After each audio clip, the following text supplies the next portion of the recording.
नमस्कार, जेके प्राइम में आपका स्वागत है। मैं हूं विनोद कुमार। दर्शकों, पेंडेमिक कोविड-19 के कारण हर सेक्टर को नुकसान हुआ है, लेकिन एजुकेशन सेक्टर में कुछ ज़्यादा ही नुकसान हुआ है, क्योंकि ये भविष्य का मसला होता है। ये हमारे देश का भविष्य है। ये बच्चे जो 10th और 12th में हैं, ये इनका एक बड़ा इम्पॉर्टेंट ईयर्स होते हैं, लेकिन इस ईयर्स में पिछले 2 सालों से ऑनलाइन क्लासेस लग रही हैं। अब सरकार ने ये फैसला लिया है कि जिनकी दोनों डोजेज कंप्लीट, वैक्सीनेशन कंप्लीट हो चुकी है, वो ऑफलाइन क्लासेस करेंगे। मैंडेटरी नहीं है, लेकिन लोगों को, स्टूडेंट्स को ये कहा जा रहा है कि आप स्कूल में आए। आप अंदाज़ा लगा सकते हैं कि 2 साल तक जो ऑनलाइन पढ़ते रहे हैं, उनकी नेचर, उनकी तबीयत, उनकी तरबियत सब कुछ उसी के मुताबिक चल रही। वो आराम से उठते थे, पेरेंट्स भी आराम से उठते थे, लेकिन अचानक ही जब पेरेंट्स को सुबह 7 बजे अपने बच्चों को उठा करके भेजना पड़ेगा, उनकी यूनिफॉर्म प्रेस करके उनकी देनी पड़ेगी, ब्रेकफास्ट बनाकर उनको देना पड़ेगा, तो कहीं ना कहीं दिक्कत ज़रूर होगी, चिंता का विषय ज़रूर होगा। वहीं स्टूडेंट जो आराम से उठता था, वो 7 बजे जाने के लिए से सुबह 6 बजे उठना पड़ेगा, तो उसके लिए भी दिक्कत का सबब होगा। फिर टीचर्स की बात करें, टीचर्स की मेंटेलिटी, हालांकि टीचर्स स्कूल ज़रूर रोज़ जाते हैं, लेकिन एक मेंटेलिटी उनकी ये बन गई थी कि उनको ऑनलाइन पढ़ाना था, लेकिन अब उनको ऑफलाइन पढ़ाना है, ऑफलाइन के साथ साथ ऑनलाइन भी पढ़ाना है। हम अक्सर अपने कार्यक्रमों में राजनीति डिस्कस करते हैं, लेकिन आज हमें लगा कि ये इम्पॉर्टेंट इशू है, इस पर भी चर्चा होना ज़रूरी है। चर्चा करेंगे डॉक्टर राशिद चौधरी। पृष्ठभूमि इनकी भले ही सियासत से, लेकिन ये शिक्षाविद है, एजुकेशनिस्ट है। डॉक्टर राशिद, आपका स्वागत है। राजीव सलाथिया, ये भी शिक्षाविद है, एजुकेशन इंस्टीट्यूशन चलाते हैं। राजीव जी, आपका भी स्वागत है। और अभिभावक हमारे साथ स्काइप पर जुड़े हैं सांबा से सुनील गुप्ता। सुनील गुप्ता जी, आपका भी स्वागत है। शुरुआत मैं डॉक्टर राशिद से करूंगा। डॉक्टर राशिद, इसमें स्टूडेंट्स को भी दिक्कत आ रही है, टीचर्स को भी, पेरेंट्स को भी, क्या कहेंगे आप? देखिए, ना ही तो स्टूडेंट्स ने और ना पेरेंट्स ने, ना टीचर्स ने, ना स्कूल्स ने, किसी ने भी चाहा नहीं था कि ऐसा हो जाए जो पिछले 2-2.5 साल से हमारे साथ हो गए जी। अब जो दिक्कत है, ये बड़ा एक सेंसिटिव इश्यू है, और ये दिक्कत तो बहुत बड़ी दिक्कत है। ये एक सोशल और साइकोलॉजिकल इशू है, जिसपे मुझे लगता है कि सरकार को और अच्छे तरीके से इसको स्टडी करना चाहिए। इस पे जो क्या पॉलिसी होनी चाहिए, किस तरह से ये जो गैप आ गया बच्चों का, ये ब्रिज किया जाएगा और किस तरह से होगा। और फिर जो बच्चे क्लास अटेंड करेंगे ऑनलाइन, और कुछ बच्चे नहीं कर पाएंगे, ऑफलाइन करेंगे जो अटेंड क्लासेस, और फिजिकल क्लासेस होंगी, और कुछ बच्चों की फिजिकल क्लासेस नहीं होंगी, तो उनका आपस में कैसे तालमेल बैठेगा, कैसे ग्रिप होगा, एग्जाम की क्या पॉलिसी होगी। मुझे लगता है कि सरकार को वेल इन एडवांस, बड़ा पहले से इन इश्यूज पर डिस्कशन करनी चाहिए। और ये बड़ा महत्वपूर्ण है। बच्चों का पढ़ना, बच्चे तो पढ़ना ही चाहते थे और अभी भी पढ़ना चाहते हैं, पर इतना बड़ा शिफ्ट है, एक ड्रामेटिक शिफ्ट है ये कि आप ऑनलाइन से सीधा ऑफलाइन पे, और वो भी प्रॉपर्ली ऑफलाइन अभी शुरू होंगे नहीं होंगे, क्या हो रहा है, किस तरह से हो रहा है। और फिर इसके बेसिस पे कहीं ऐसा ना हो कि सरकार उसको प्लान ना करे और सरकार कहे आप तो गाड़ी हमने डाल दी भाई पटरी पे, और फिर ऑफलाइन एग्जाम भी उसी हिसाब से कंडक्ट करे।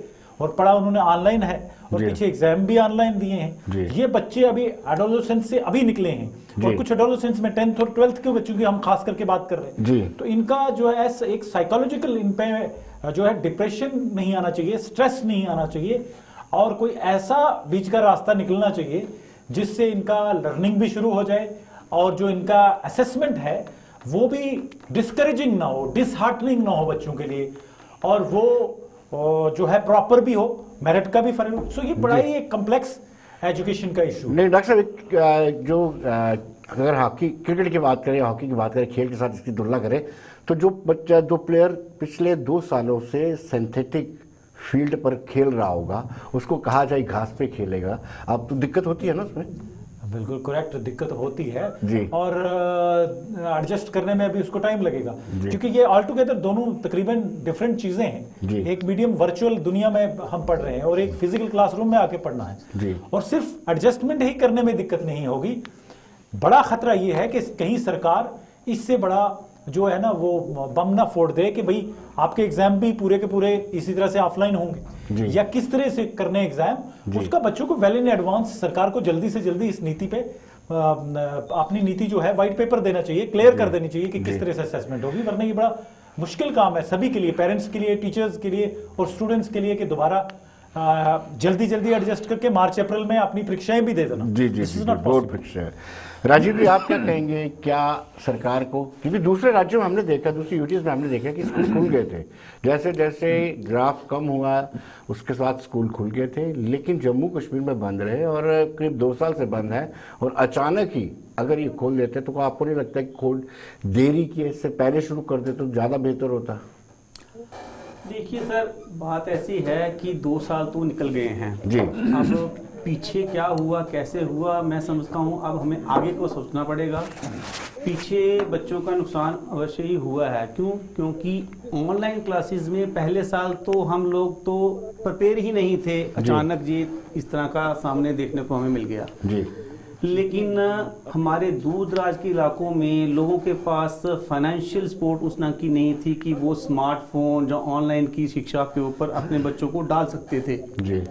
और उसके कारण क्या हुआ कि बड़ी जल्दी लास्ट ईयर इन्होंने एक डिसीजन लिया और मास प्रमोशन के लिए बात कह दी जी। तो मैं समझता हूँ कि वो मास प्रमोशन हो या जो भी हो, तो वो मैं समझता हूँ कि एक लॉन्ग टर्म के लिए बच्चों के लिए एक वो नुकसानदायक बात होती है जी। अब जैसे हमारे पास समय तो अब सिर्फ 1-1.5 महीना बचा है जहाँ तक कि मार्च के दिनों में परीक्षाएं होती हैं। एनुअल एग्जाम चाहे सीबीएसई हो, बोर्ड हो, कोई भी हो, हमारे बोर्ड एग्जामिनेशन हो या दूसरी छोटी क्लासेस के बच्चों की क्लासिफिकेशन होती है वो हमारी अप्रैल में शुरू होती है जी। हमारे पास समय बहुत कम है और इमीडिएटली अब हम कहेंगे कि अचानक हमने शिफ्ट करना है जी। तो मैं समझता हूँ कि बोर्ड के पास एक ऐसी पॉलिसी आनी चाहिए बच्चों की फेवर के पॉइंट ऑफ व्यू से भी, जहाँ तक मैं समझता हूँ कि प्राइवेट सेक्टर में तो बहुत काम हुआ है, ऑनलाइन भी बच्चों को नुकसान तो हुआ है लेकिन इतना नहीं हुआ जितना मैं समझता हूँ गरीब तबका जहाँ गाँव के बच्चों को ज्यादा नुकसान हुआ है। गवर्नमेंट स्कूल्स के, गवर्नमेंट इंस्टीट्यूशंस में ज्यादा नुकसान अब इसमें क्या है कि जब एग्जामिनेशन आएगा, जो बोर्ड एग्जामिनेशन आएगा, वो ये नहीं देखेगा कि ये बच्चा गाँव का है या शहर का है या इसके पास ऑनलाइन की फैसिलिटीज थी कि नहीं थी। तो मैं ये समझता हूं कि इसमें अगर हम अपनी बात बोर्ड तक इस माध्यम से पहुंचाना चाहेंगे कि उन्होंने एक काम किया था कि 30% उन्होंने बच्चों का सिलेबस कम किया था, लेकिन मेरी एक इसमें राय और जुड़ती है कि क्यों ना हम बोर्ड को ये कहें कि आप इस टाइम अचानक बच्चों के ऊपर इस तरह का बोझ भी ना डालें, जैसे last year hue and cry हुआ था कि कुछ बच्चे 2 एग्जाम देने के बाद प्रोपोर्शनेटली उन्होंने मार्क्स किए और हल्ला गुल्ला हुआ, जो बच्चे कुछ नहीं क्लियर कर पाए अपना एग्जामिनेशन। तो मैं समझता हूँ कि बोर्ड को जो 20% इन्होंने इस बार हमें 10th और 12th क्लास के बच्चों को इन्होंने कहा है इंटरनल असेसमेंट स्कूल वाले हमें देंगे जी। और जो 80% जो इनका पेपर होना है उसमें से इन्होंने 30% छूट दी है, जो मैं समझ रहा हूँ कि शायद वो 56 के आसपास जो बच्चे को वहाँ पे उसमें अपीयर होना है जी। मैं समझता हूँ कि पहले इंटरनल और एक्सटर्नल जो एग्जामिनेशन थे उसमें बच्चे को अलग अलग पास परसेंटेज के साथ उन्होंने गो थ्रू करना था जी जी जी। लेकिन मैं समझता हूँ कि अचानक बोझ डालने से बेहतर है कि इस साल बच्चों का इंटरनल और एक्सटर्नल का जो पास परसेंटेज है वो कलेक्टिवली उसको ऐड करके बच्चे को गो थ्रू किया जाए तो ज्यादा अच्छा है। निस्बत के बच्चों को हम ऑनलाइन अगर एग्जामिनेशन की बात कहेंगे तो मैं तो सीधी बात कहूंगा कि मैं उसके फेवर में नहीं। क्यों? क्योंकि ऑफलाइन में आप भी जानते हैं कि बच्चे का कुछ ना कुछ तो ओरिजिनलिटी हमें देखने को मिलेगी जी। लेकिन ऑनलाइन में तो जिन बच्चों के पास मोबाइल ही नहीं था तो वो ऑनलाइन परीक्षा देंगे कैसे जी। जो पढ़ाई नहीं कर पाए ऑनलाइन की वो परीक्षाएं कैसे देंगे? तो ये एक हमें पिछले कुछ स्टेट्स में देखने को भी मिला कि कुछ बच्चों ने अल्लाह गुल्ला किया है कि हमें ऑनलाइन की क्लासेस, कारण उसका सीधा सीधा यही है कि ऑनलाइन बच्चा क्यों फेवर कर रहा है इस समय, क्योंकि उन्होंने पढ़ाई की नहीं है तो वो चाहता है कि मुझे किसी न किसी ढंग से कोई मौका मिल जाए तो मैं गो थ्रू करूं, इस पास कर जाऊं इस एग्जाम को। तो मैं समझता हूं कि उस ढंग से भी पास करना भी अच्छी बात नहीं है, क्योंकि उन्होंने आगे चलकर कम्पीट करना है, बहुत सारी चीजें उनको अपने कंपटीशन के पॉइंट ऑफ व्यू से भी देखनी है, तो उसकी कुछ हद तक ओरिजिनलिटी तो सामने आए। 100% तो नहीं हम समझ सकते इस साल, फिर धीरे धीरे जैसे ही हमारा स्कूल आगे ठीक ठाक चलेंगे तो मैं समझता हूँ धीरे धीरे बच्चे हैप्चुअल होना शुरू हो जाएंगे। हम लोग भी टीचर्स भी उस लाइन में आना शुरू हो जाएंगे। लेकिन ये जो 2 महीने का जो समय है, ये बड़ा क्रूशियल टाइम है। बच्चों के ऊपर अचानक फोकस मैं समझता हूँ बोर्ड की तरफ से डायरेक्शंस बिल्कुल आनी चाहिए, और उसमें यही है कि बच्चे का इंटरनल एक्सटर्नल एग्जामिनेशन का कुछ सोच कर बच्चों की पास परसेंटेज जो है वो निर्धारित करनी चाहिए। जी डॉक्टर साहब, ये मास प्रमोशन, ओपन चॉइस हम अक्सर सुनते आए हैं, हमने झेला भी हुआ है, क्या ये तरीका ठीक है, मास प्रमोशन, ओपन चॉइस? देखिए, ओपन चॉइस तो 90s 99 2000 2001 और उसके बाद भी एक आधा बैच जो है वो ये वर्ड टर्मिनोलॉजी आज़ाद हुई थी वहाँ से, और देखा हमने। मगर अब जो है ये तो वर्ल्ड, पूरा दुनिया ही इससे त्रस्त हो गई, और इतना बड़ा एक ट्रेजेडी है, नेचुरल कैलेमिटी है, तो इसके बीच में मास प्रमोशन के अलावा ऑप्शंस जो थे वो भी सरकार के या किसी के पास भी बहुत कम थे, वो हो गया। पर इस साल जम्मू एंड कश्मीर, खासकर अपनी स्टेट की हम बात करें तो हमारे पास ऑप्शंस थे कि हम थोड़ा सा अर्लियर संकेत दे सकते थे, कुछ ना कुछ एक्टिविटी उस रोटेशन बेस पर, ऑड इवन पे कुछ ना कुछ कोई वाया मीडिया निकाल के हम बच्चों को स्कूल का मुंह दिखाते, और फिर आज एक्सपेक्ट करते कि वो ऑफलाइन कंप्लीटली एग्जाम दे सकते हैं। अभी मैं इनकी बात से पूरा इत्तेफाक करता हूं कि ऑनलाइन भी पूरा एक जो असेसमेंट होना चाहिए बच्चे का वो पॉसिबल नहीं है, हमारे पास नहीं है इतना इंफ्रास्ट्रक्चर, और बच्चों के पास खासकर इतनी वो नहीं है कि कोई प्रॉपर असेसमेंट हो। मगर वहीं ये बात भी ध्यान में रखनी है कि जो सबसे इंपॉर्टेंट स्टेज इन बच्चों की है, ये एडोलेसेंस की एज में है, ये टीन एज में बच्चे हैं, इनको किसी प्रकार का भी स्ट्रेस जो है वो आने वाली लर्निंग, आने वाला इनका स्किल, आने वाला इनका टैलेंट जो है उसको तहस नहस कर सकता है। सो ये बेहतर होता कि कुछ देर पहले जब कोविड अंगड़ाइयां ले रहा था दोबारा से, तो वो उसके पहले काफी अच्छा टाइम था हमारे पास स्कूल खोलने का। आज से मुझे लगता है आज ही की तरह का वक्त था, आज से बेटर टाइम था स्कूल खोलने का, तब नहीं हुआ, अब हो गया। तो अब टाइम बड़ा क्रूशियल है, इसमें जल्दी से जल्दी सरकार को अपनी नीति जो है कुछ मिक्स सिस्टम लेके आना चाहिए। और जो असाइनमेंट एक्सटर्नल और इंटरनल का कह रहे थे हमारे साथी, मुझे लगता है कि वो बड़ा जरूरी है, इंपॉर्टेंट है, और उसको क्लब करके फिर ऑनलाइन ऑफलाइन किस तरह से सरकार चल सकती है, क्या नीति होनी चाहिए एग्जाम की, इस पे डिस्कशन मुझे लगता है सरकार अभी कर नहीं रही है, बड़ी मुश्किल से जारी है, और ये तय किया कि स्कूल खोल देते हैं, और ऑल ऑफ सडन एक हाहाकार मच गई है। तो ये पेरेंट्स के लिए भी मुश्किल है, स्टूडेंट्स के लिए भी, but we have to come up. Doctor साहब, हमारे साथ पेरेंट्स जुड़ चुके हैं, सांबा से स्काइप पर जुड़े हैं सुनील गुप्ता जी। सुनील जी, आप मुझे सुन पा रहे हैं? जी सर। हाँ, मैं ये कह रहा हूँ कि आप इस फैसले को किस तरीके से देखते हो कि अभी कुछ महीने बाद फाइनल एग्जाम होने वाले हैं बोर्ड के, चाहे 10th हो चाहे 12th हो, और अभी ये कहा गया कि ऑफलाइन कर दिए। जो बच्चा पिछले 2 सालों से ऑनलाइन पढ़ रहा है वो ऑफलाइन को कैसे एडजस्ट कर पाएगा?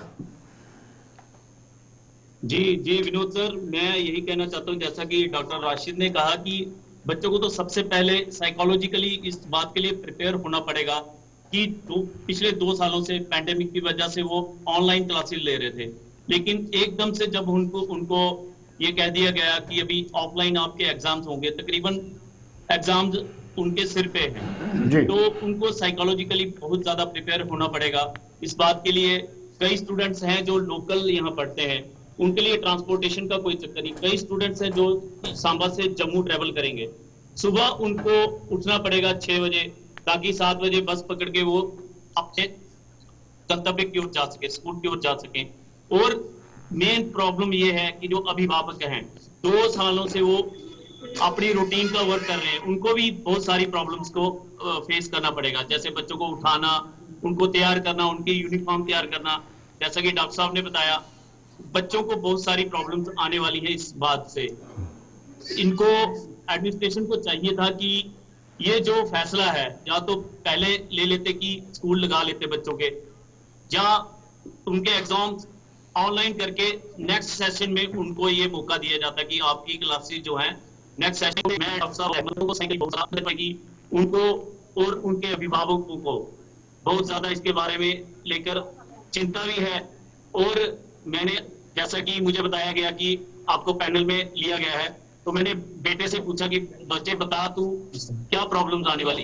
वो कहता पापा प्रॉब्लम्स तो है यही कि ट्रांसपोर्टेशन का मेन है कि 30 किलोमीटर यहाँ से जाना पड़ेगा, और उसके बाद जो है वहां जाके एग्जाम देने पड़ेंगे। तो ये प्रॉब्लम्स हैं जो बच्चों को फेस करनी पड़ रही है। जी। राजीव जी, आपसे जानना चाहूँगा, क्योंकि एजुकेशन सेक्टर बड़ा इम्पोर्टेंट रहता है हर समाज के लिए, हर सरकार के लिए, हर एडमिनिस्ट्रेशन के लिए। क्या आपको लगता है कि सरकार ने हल्के में लिया? दूसरी और बड़ी बात ये भी थी राजीव जी कि कहीं ना कहीं ये इम्पोर्टेंट हो गया था कि हमें कोविड भी देखना है और शिक्षा को भी देखना है। क्या सरकार पशोपेश में थी?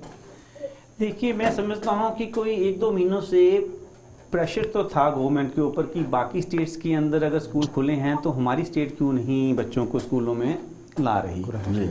लेकिन उसमें एक चीज़ तो ये आवश्यक है कि आज नहीं तो कल खुलने तो थे, ये तो है नहीं है कि हमेशा बंद रहते, हम चाहते भी नहीं है कि बंद रहें, लेकिन कोई ना कोई ये स्टेज आनी थी, जैसे कि हम कहेंगे कि इस हफ्ते ही चलो आए, देर आए दुरुस्त आए तो हैं, पहली बात तो ये आती है। अब है कि इस सेशन का जो अंतिम दौर हमारा है एग्जामिनेशन का, उसमें थोड़ा सा, जैसे मैंने पहले भी इशारा किया, मैं फिर उसी पे आऊँगा कि छोटी क्लासेज जो है हमारी अप टू 8th स्टैंडर्ड, वहाँ तो इतनी प्रॉब्लम नहीं है। वो जैसे भी स्कूल वाले अगर उनको आप फ्री हैंड देते हैं तो वो बच्चे को एनालाइज कर लेंगे अपने ढंग से कि किस ढंग से उनको प्रमोट करना है।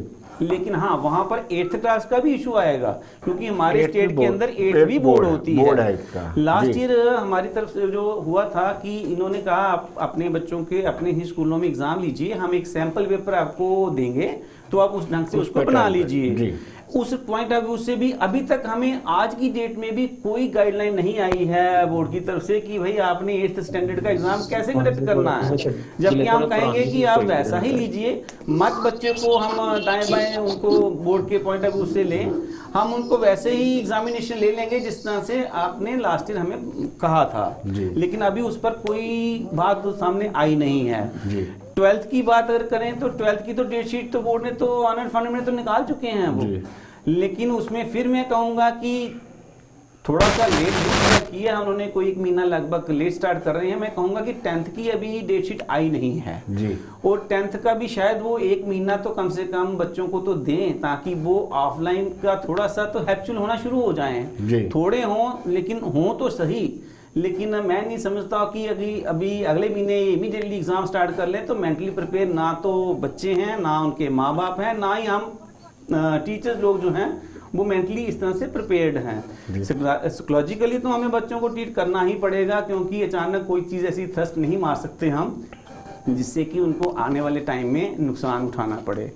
लेकिन डॉक्टर साहब, कहीं ना कहीं ऑनलाइन से ऑफलाइन आने में बच्चे जब एग्जाम देंगे, क्या उनकी मार्क्स में, उनकी पोजीशन में फर्क पड़ेगा? देखिए, ये ट्रांजिशन जो है ना, ये बड़ा स्मूथ होना चाहिए ऑनलाइन से ऑफलाइन। अनफॉर्चुनेटली जितना इसके लिए टाइम रिक्वायर्ड है वो अब बचा नहीं है, और सरकार इसको जल्दी जल्दी असेसमेंट के मोड में डालना चाहती है बच्चों को, जो मुझे लगता है पूरा कोई करेक्ट या near about correction assessment possible नहीं है ऐसी सिचुएशन में। और ज़रूर मुझे लगता है कि कुछ बच्चों को एडवांटेज होगा, कुछ को डिसएडवांटेज होगा, कुछ पिकअप कर पाएंगे, कुछ नहीं कर पाएंगे। तो ये जो असेसमेंट होगी ना, बाई एंड लार्ज ये वो जो ग्रेडिंग वाला सिस्टम है, परसेंटेज एंड मार्क्स से ज़्यादा मुझे लगता है उसी में रिफ्लेक्ट हो सकती है। ये ऐसा नहीं हो सकता है कि एक गांव में कहीं दूर पार बैठा हुआ बच्चा जिसके पास मोबाइल भी नहीं होगा, उसको आप ऑनलाइन एग्जाम कहेंगे तो वो कैसे कोप अप करेगा। एक बच्चा जो आना चाहता है, ऑफलाइन में आना चाहता है, मगर इस टाइम अचानक से आगे वो सिलेबस देख के और ऑफलाइन में वो करना चाहता है एग्जाम, वो करेगा तो उसका कैसे असेसमेंट होगा और कैसे बराबरी होगी। तो ये जो असेसमेंट है, अगर सरकार अभी भी जल्दी नहीं करती है तो ये मिस कर जाएगी एक अपॉर्चुनिटी को, कि जहां एटलीस्ट बच्चों को एक टेस्ट देते नेक्स्ट सेशन के लिए प्रॉपर्ली वो प्रिपेयर हो जाए। और नेशनल एजुकेशन पॉलिसी जो है वो भी, उसका भी इंट्रोडक्शन होना है अगले साल से, धीरे धीरे एक फेस वाइज चलेगा। 2023 में तो प्रॉपर उसका इम्प्लीमेंटेशन है। तो मुझे लगता है कि ये बच्चे जो बेचारे हैं, ये जो एक ह्यूमन रिसोर्स है हमारे देश का, इसको इस नेचुरल क्लैमिटी से बड़ा धक्का लगा है। और अब इस धक्के पे सरकार ने भी थोड़ी, हमारे जम्मू कश्मीर की सरकार जो है, मुझे लगता है कहीं किसी अच्छी नीयत से ही, पर इसमें थोड़ी सी कोताही हो गई कि जो कुछ बहुत सारे स्टेट्स ने बहुत सारे फार्मूले लगाए और अपना शिक्षा को रखा। यहाँ हमने बैंकेट्स को चलाया, के बार्स को चलाया, सब चीजों को पॉलिटिकल एजुकेशन को मुझे लगता है थोड़ा सा निगलेक्ट किया गया है। यहाँ खुद डॉक्टर्स तो ये कहते हैं कि बच्चों का इम्यून सिस्टम ज्यादा मजबूत रहता है।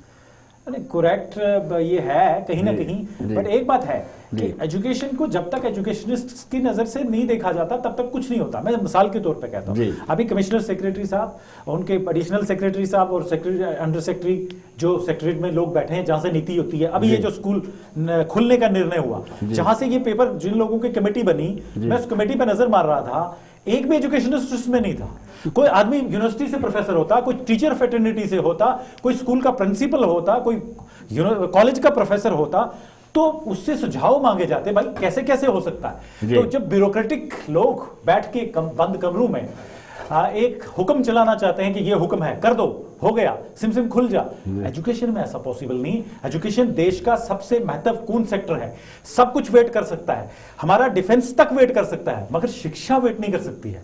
शिक्षा होगी तो डिफेंस भी स्ट्रांग होगा, शिक्षा होगी तो हमारी टेक्निक, हमारी साइंस, हमारे बिजनेस, हमारी सभी चीजें स्ट्रांग होगी। तो कहीं ना कहीं सबसे जो बड़ी त्रुटि सरकार की ओर से रही है कि जब भी स्कूल्स के मुतालिक कोई डिस्कशन, कोई चीजें इनिशिएट करने की बात कही, तो सरकार स्टेक होल्डर्स को, एजुकेशनिस्ट को साथ नहीं ले पाई। हालांकि प्राइवेट स्कूल एसोसिएशंस ने, बहुत सारे लोगों ने बड़ा शोर किया, कोशिश की, प्रोटेस्ट किया, यार हमारी भी सुनो, हमारी भी राय ले लो, कुछ भी हो, but nobody was ready to listen to them. So that's lack. Sunil ji, सुन रहे हैं मुझे? जी। हाँ, मैं ये कह रहा था कि हम देखते हैं कि समर वेकेशन होती थी, बच्चों को छुट्टियां पड़ती थी गर्मियों की, और उसके बाद किस तरीके से बच्चे रूटीन में आते थे, बच्चे कैसे स्कूल जाते थे, हफ्ता हफ्ता स्कूल नहीं जा पाते थे, उनको मन नहीं करता था। ये अब 2 सालों से ऑनलाइन है, ऑफलाइन में आते दिक्कत नहीं आएगी उनको? जी बिल्कुल। जैसा कि जब हमने भी तो एजुकेशन ली है, जब हमें छुट्टियां पड़ती थी तो स्कूल खुलने के हफ्ता तक तो हमें यकीन नहीं होता था कि स्कूल जाना भी है नहीं जाना, आलस करते थे, कोई ना कोई बहाना लगा के घर में बैठ जाते थे।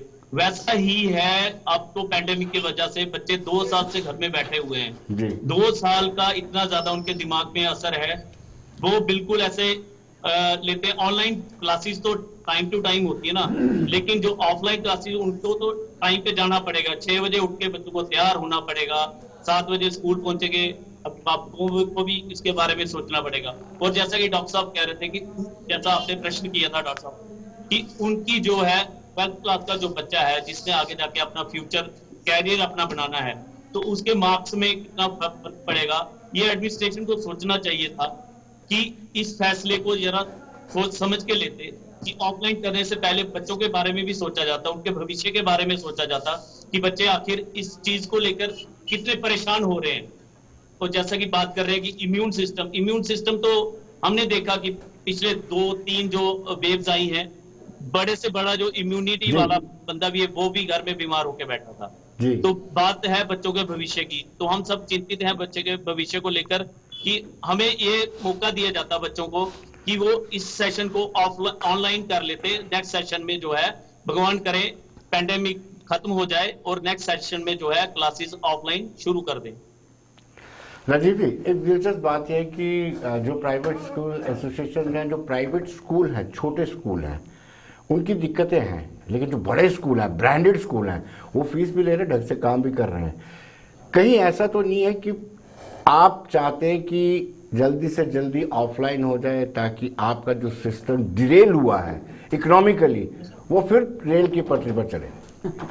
जी, आपने बिल्कुल ठीक पूछा मेरे से जी कि ये समस्या तो प्राइवेट स्कूलों की रही है। पिछले दिनों में हमने इस पर चर्चा की थी कि छोटे स्कूल जो हैं वो बिल्कुल नेग्लेक्टेड रहे हैं गवर्नमेंट की तरफ से भी, और इवन पेरेंट्स की कोऑपरेशन के पॉइंट ऑफ व्यू से भी मैं कहूँगा कि फ़ी के पॉइंट ऑफ व्यू से जो स्कूल चलते हैं उनका उस ढंग से सिस्टम चल ही नहीं पा रहा। जी बिल्कुल हम चाहेंगे कि हमारे ऑफलाइन क्लासेस जल्दी से जल्दी आएं, लेकिन मैं इससे हटकर एक आपने जो प्रश्न पूछा मैं उस पर भी थोड़ा सा अपना पॉइंट ऑफ व्यू लाना चाहूंगा।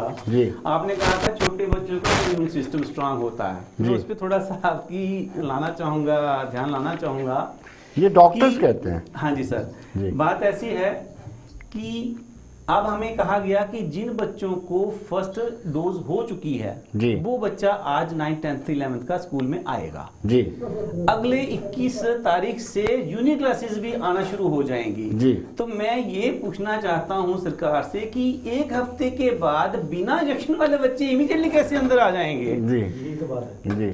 ये हमें अभी तक समझ नहीं आया कि एक हफ्ते के बाद आप फर्स्ट से लेकर या नीचे से लेकर 8 तक के बच्चों को बुला लो जिनको कोई इंजेक्शन नहीं है, तो वो ऑफलाइन के लिए आ सकते हैं। तो ये 9th क्लास का बच्चे का अगर मैं लूं तो 9th क्लास में बहुत सारे स्कूलों में क्या पोजीशन है कि आधे बच्चों को फर्स्ट डोज लगी है क्योंकि वो 2007 के नीचे आते हैं, उनका बर्थ है। 2008 के बाद का जन्मा बच्चा अब इस हफ्ते क्या करेगा जी? वो तो नहीं आ सकता as per the guidelines of the government. अब अगले हफ्ते वो मंडे से जब जूनियर क्लासेस आएंगी तो वो 9th क्लास का बच्चा भी वो आएगा स्कूल में। तो मैं समझता हूँ जी बिल्कुल उन्होंने हम लोगों मीन्स की एजुकेशनिस्ट को, प्रोफेसर्स को, टीचर्स को, गवर्नमेंट के, प्राइवेट के, किसी से भी वो बातचीत तो करते। हवजर्डली आपके ऊपर प्रेशर आया या क्या हुआ, आपने लिया जो डिसीजन, हम कहते हैं हम डिसीजन के हक में हैं, बहुत अच्छा किया आपने लिया, देर लिया दुरुस्त लिया। लेकिन अब प्लान तो हमारा आगे के लिए यही है कि बच्चों के ऊपर बोझ भी ना पड़े, बच्चे जो निगलेक्ट हो चुके हैं ऑनलाइन क्लासेस से वो भी कैसे पास हों, वो आगे वाले सालों में वो कैसे आगे बढ़ें। तो मैं ये समझूंगा कि अब ये टाइम है कि हमें मार्क्स ओरिएंटेड अप्रोच ना रखकर बच्चे का ग्रेड सिस्टम में ही उनको पास फेल करना पड़ेगा। और 12th की जहां बात है, 12th का बच्चा वैसे भी पास होने के बाद वो उस एग्जाम के ऊपर बेस नहीं करता है, उसको टेक्निकली कोई भी प्रोफेशनल कॉलेज ज्वाइन करना होगा तो उसने वहां पे उसका कॉम्पिटिटिव एग्जाम जो है वो फेस करना है। तो मैं समझता हूँ कि उस बच्चे के लिए कोई परेशानी है। जो बच्चा ऑनलाइन भी पढ़ने वाले बच्चे ने ऑनलाइन भी बहुत अच्छा पढ़ा है, चाहे वो दूर दराज में बैठा होगा, चाहे वो अच्छे वो ब्रांडेड स्कूल में बैठा होगा, पढ़ने वाले बच्चे ने ऑनलाइन भी शिक्षा में कोई कुताही नहीं की है। वो निकलेगा बच्चा, फिर से अपने पांव पर खड़ा हो जाएगा। दिक्कत आती है उन छोटे जो परिवार से बच्चे हैं, छोटा इन द सेंस कि जिनका फाइनेंशियल सपोर्ट इतना अच्छा नहीं है, उनके बच्चों की प्रॉब्लम जरूर आती है। तो मैं समझता हूँ कि उनके लिए भी हमें ग्रेड सिस्टम जो है वो ज़्यादा अच्छा है। इवन न्यू एजुकेशन पॉलिसी में तो जो हमें अभी तक पता नहीं अब गवर्नमेंट किस ढंग से उसको इम्प्लीमेंट करती है, लेकिन उसमें जो सुनने में आया है कि उन्होंने 10th क्लास को सेमेस्टर सिस्टम में बांधना है। वहां तो बोर्ड की अगर बात नहीं होती है तो why to stick for this board examination, उनको हम साइकोलॉजिकली इतना प्रेशराइज क्यों करें 10th के बच्चे को? ठीक है, कोई भी आधार बना तो मैं समझता हूँ इंटरनल एक्सटर्नल असेसमेंट जो मैंने पहले बात कही है, मैं फिर से कहूंगा उनको जोड़कर इन बच्चों को ग्रेड सिस्टम से पास कर दें तो ज्यादा अच्छा रहेगा। बड़ा दिक्कत पेश आ रही है। एक प्रिंसिपल थे, बड़े शिक्षा निकेतन के प्रिंसिपल थे, उनको पेरेंट्स ने शिकायत की कि हमारे बच्चे का स्टूल पास नहीं होता जब तक वो मोबाइल नहीं पकड़ता है। इस 2 सालों में इतना साइकोलॉजिकल प्रेशर बन गया है, मोबाइल के बिना बच्चे सोते नहीं है। मोबाइल, जैसे मैंने आपको एग्जांपल दिया, प्रिंसिपल खुद हमारे साथ बात कर रहे थे और उन्होंने कहा कि इस तरीके से इस तरह की शिकायतें आ रही, किस तरफ जा रहे हैं?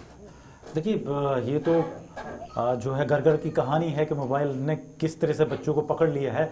वो एक मीम चला था कि बच्चे सारे कहते थे मोबाइल, बच्चों को कहते थे मोबाइल छोड़ दो, मोबाइल छोड़ दो, और भगवान ने उनकी सुनी तो मोबाइल ही स्कूल में आ गया जी, मोबाइल में स्कूल आ गया पूरे का पूरा जी। तो इस तरह से पूरा काम ही स्कूल पे उनका चला है। और बच्चे हैं वो अडॉप्ट बहुत जल्दी करते हैं, और जब उन्होंने अडॉप्ट कर लिया इस मशीन को, ये बड़ी एडिक्टिव होती है, खास करके टीनेजर्स के नीचे बच्चों के लिए। तो अब इससे धीरे धीरे ही इसको हम हटा सकते हैं और हटेगी। बहरहाल फिर भी ये जो टेक्नोलॉजी ने, वर्चुअल वर्ल्ड ने घर कर लिया है और जो एक पैटर्न शुरू हो गया है, ये जा तो नहीं सकता, ये रहेगा, बट इसको कम मिनिमाइज किया जा सकता है। खासकर छोटे बच्चों के लिए ये बड़ा इंपॉर्टेंट है कि मिनिमाइज रहे। मैं इनकी पूरी बात से सहमत हूं कि करंट सिस्टम में जो ग्रेड सिस्टम है, बच्चों को परेशान ना करके, साइकोलॉजिकली डिप्रेस और ना करके, उनको स्ट्रेस में ना ला करके हम ग्रेड सिस्टम से पास कर सकते हैं, प्रमोट कर सकते हैं। एक दूसरी बात यह है कि यहां देखना यह है कि जो 12th का बच्चा है, जिसने आगे कैरियर बनाना है, जिस बच्चे ने पढ़ना है, वो कुछ ना कुछ कर लेगा, करेगा, और जो नहीं भी करने वाला वो भी कर लेगा, अगर हम उसको इस वक्त मॉरली डिस्करेज नहीं करेंगे। तो ये बड़ा इंपॉर्टेंट है, थोड़ा सा टाइम है। और सबसे बड़ी दुख की बात यह है कि अभी I have to be a little frank now, ये जो जितनी कोविड जैसा सेंसिटिव इश्यू देश के पर मारामारी ये जो चल रही थी महामारी, इसके बीच में एजुकेशन की जितनी भी इस सरकारी मीटिंग्स हुई, हालांकि सेंट्रल गवर्नमेंट का इनिशिएटिव है, बड़ी अच्छी बात है, मैं वेलकम करता हूं कि इसको जो जीडीपी का परसेंटेज है हमारा अप टू 6% सरकार खर्चना चाहती है, बढ़ाया उसके एक्सपेंडिचर को, वेलकम। बट हमारी कहीं ना कहीं जो स्टेट गवर्नमेंट रही है पिछली भी, इसका शिक्षा के कोई भी डिसीजन हुआ, अभी भी एक सिंपल ग्रेजुएट, आप डायरेक्टर एजुकेशन को देख लीजिए कौन आदमी है, मैं नाम नहीं लेना चाहता, सिंपली एक ग्रेजुएट आदमी है। आप स्पेशल सेक्रेटरी देखिए, एडिशनल सेक्रेटरी देखिए, कमिश्नर सेक्रेटरी एजुकेशन देखिए, और ये जो पॉलिसी बनी है, इन्होंने जो कहा है कि अचानक 8 दिन के बाद कैसे वो बिना इंजेक्शन के बच्चे आ जाएंगे, ये चमत्कार उस लेवल पे होते हैं। पॉलिसी मेकिंग लेवल पे शिक्षा के साथ एक खिलवाड़ किया गया पिछले 2 सालों में जम्मू एंड कश्मीर रियासत के अंदर, जो अनफॉर्चुनेट है। एक सिंपल केएस अफसर जो ईगो में आपको सबसे आईएएस अफसर इधर समझता है, वो एजुकेशनिस्ट को जब तक स्टेक होल्डर को इन्वॉल्व नहीं करेगा, आई थिंक वो देश के साथ बड़ा नाइंसाफी है, बच्चों के साथ नाइंसाफी है। यही तो भविष्य है।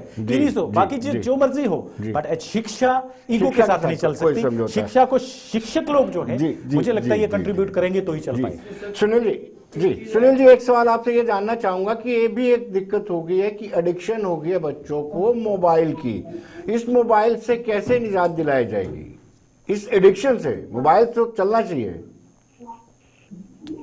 जी, जैसा कि आप जानते हैं कि पैंडेमिक से पहले 2 साल पहले बच्चा जब मोबाइल पकड़ता था हाथ में, तो हम पेरेंट्स ही हैं जो बच्चों को मोबाइल पकड़ने से मना करते थे।